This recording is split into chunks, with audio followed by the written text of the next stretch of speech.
Welcome, everyone. I'm so happy to be talking with Prue and Faith today. They're going to be sharing some supporting ideas for employees that are in daily instability, especially during the holiday season. So, Prue, I think you're going to lead off. Please begin, and we want to hear the information you have to share. Hi, everyone. So my name is Prue Pease, and I'm the director of Work United. That's an initiative of Granite United Way, and we are located in a region that covers both Vermont and New Hampshire. Our program has been in existence for 8 years, and we really have 4 key points that our program is based on. The first is on resource coordination. And in our champion companies, we have an embedded resource coordinator. The second piece of our program is really a income-based loan for anybody who is experiencing a financial crisis or wants to work on credit repair. They have the ability to access a $1,000 loan from us within a 24-hour period. Our third strong point is that we run a champions group, which allows for each of our companies to come together and talk about systems and programs, what's working and what's not working as an employer in the Upper Valley. And then the fourth leg of the work that we do is probably the one that we don't talk about the most. And that is really what we do with the data that we generate.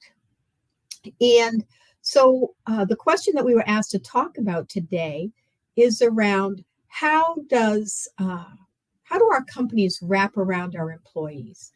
And so our program has been in existence for 8 years. And 8 years ago when we started, one of the companies who signed up, who has been a strong champion now for 8 years, really came to the table and said, we don't believe we have any employees with food insecurities. And so over that first year, as we provided data to our employer about what needs their employees have, what we really started to see was a picture that not only did they have employees who were experiencing food insecurity, but during the holiday season, that there was a spike in those families who were experiencing food insecurity. And so the company looked at this data for the first year that they worked with us. And when the second year came, they said, we really want to wrap around these employees. We want to support them, not only when they're at work, but how do we support them during this time of year that's so special? And what was born out of this was a turkey basket.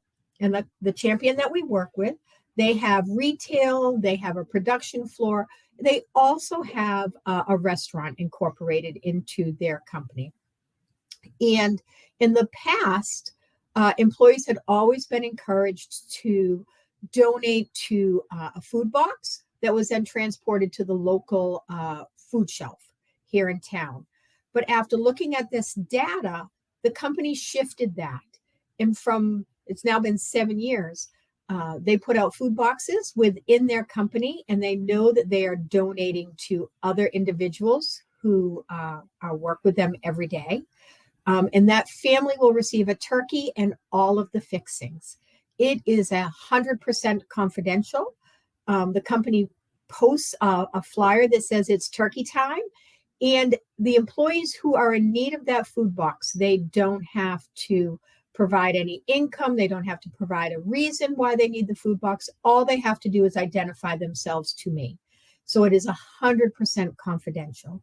And then I go in, I pick up the food baskets, I pick up the turkey, and I get to be the turkey fairy. What the company then did, they took it one step further. And because they have a restaurant embedded in their facility, they decided that for Christmas, they would also provide a beautiful homemade quiche to each of those families who identified that they had food insecurity.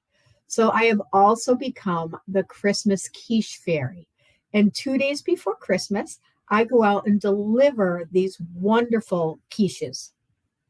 And I'm going to tell you a quick story. That first year out, I was delivering a quiche, and I opened the door to deliver a quiche, and the employee who met me burst into tears.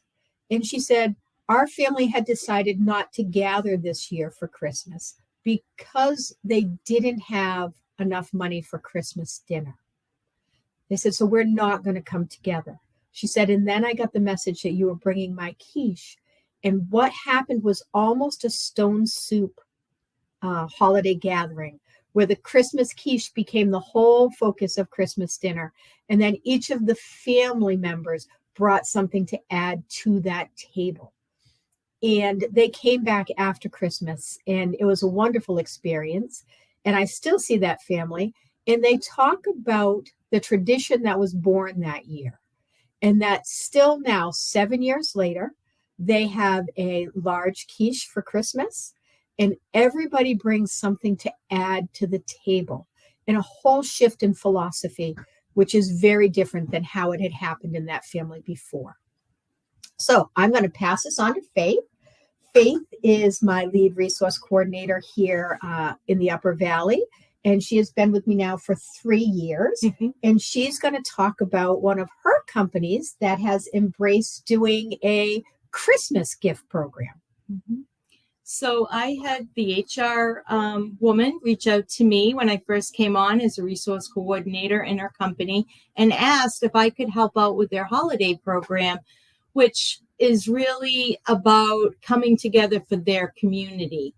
They wanted to be able to help their employers have a nice Christmas or whatever they celebrate during this time of the season.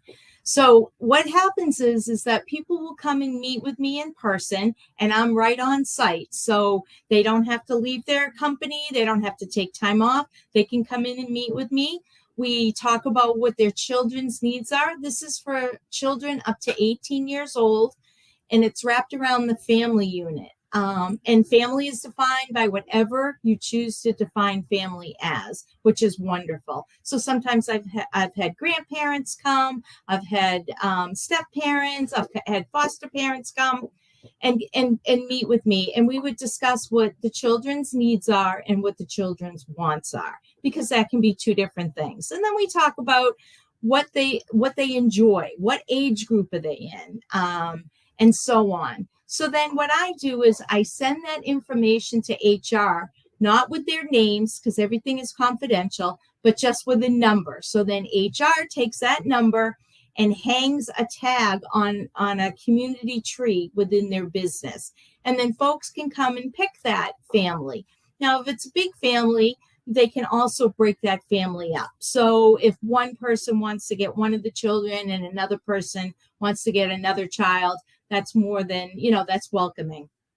So it's about a 4-week program, and people come and meet with me during that time. And then after that, we give about a week and a half for folks to be able to shop or order online or wherever they want to get their stuff.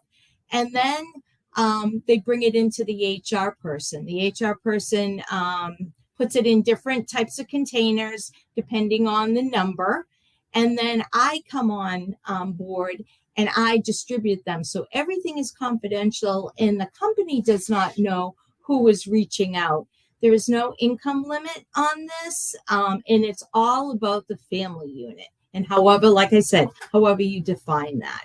And to me, it's such a wonderful community program to offer within your business, and realize that there are people within your company that are living in instability. So I'm so happy to be part of it. And just to follow up, I just want to revisit, we often don't talk about that fourth leg of our program, how important that data is that we generate on a monthly basis, on a quarter. So a company can really see what their employees are struggling with. And I want to follow up with one more example. We started in a new company this spring, and we were there about 6 weeks. And we had 3 employees come forward and ask us if they could take out emergency loans to purchase food. And we responded with, no, you can't have an emergency loan to purchase food. We will find a different solution inside your community on how we can get that food to you. So we reached out to some community resources, and the first thing they said was, oh, we have food shelves everywhere.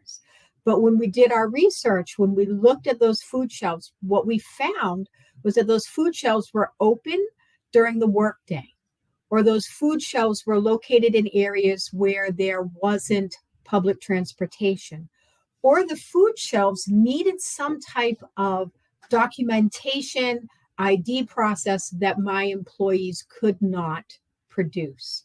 So we worked with the company, and we made arrangements with a food shelf that was outside of the area.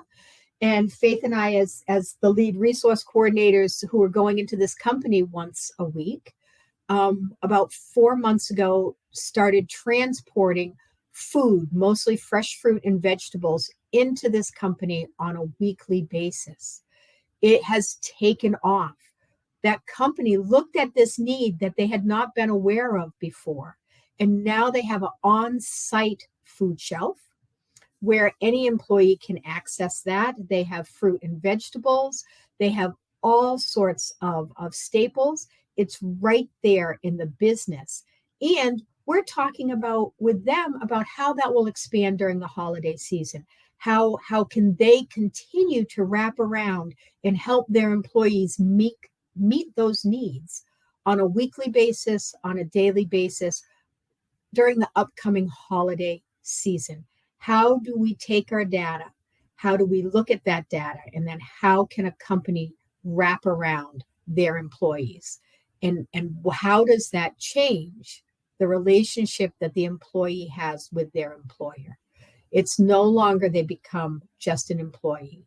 They have now become family. And that helps with retention. That helps with all of those other issues that Work United talks about and addresses every day. So Lynn, there you have our quick update on how our companies are wrapping around people during the holiday season.